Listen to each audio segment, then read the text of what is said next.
নমস্কার বন্ধুরা, ছোটদের ভালোবাসা বড়দের প্রণাম।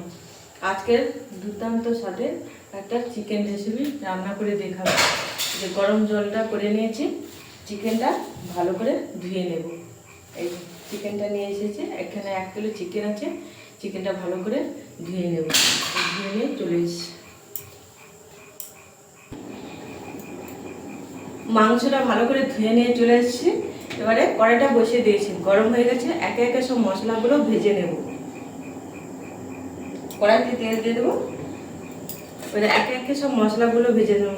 আদা, পেঁয়াজ, রসুন, টমেটো আর জিরে সব ভেজে নিয়ে পেস্ট করে নেব। আদাটা ভেজে নেব, এক এক করে সব ভেজে নেব।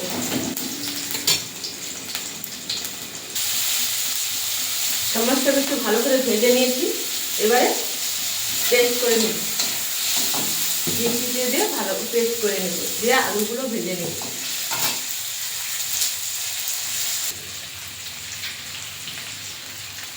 মশলাগুলো পেস্ট করে নিয়েছি। এবারে মাংসটি দিয়ে দেব।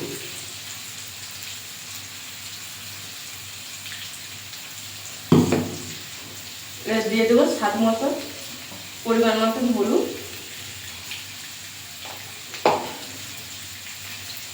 লঙ্কার গুঁড়ো,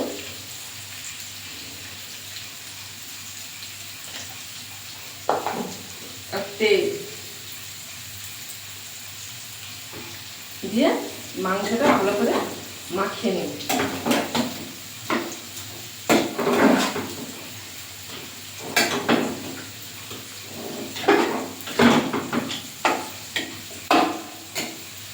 এদিকে আলুটা ভাজা হতে থাক, মাংসটা ভালো করে মাখিয়ে একটুক্ষণের জন্য রেখে দিচ্ছি। আলুটা ভাজা ভাজা হয়ে গেছে। মেখে রাখা মাংসটা দিয়ে দিই। মশলা মেখে রাখা মাংস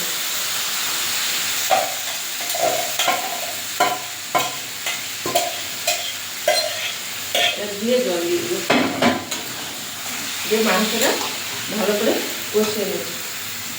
স্বাদ মতো লবণ দিয়ে দেবো। এবারে মাংসটা ভালো করে কষিয়ে নেব। কষানো প্রায় হয়ে এসছে। এবারে মিট মশলা দিয়ে দেবো,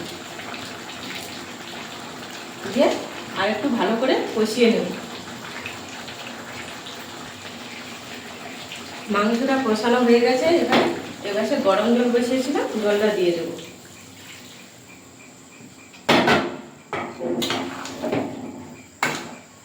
দিয়ে ঢাকা দিয়ে দেবো।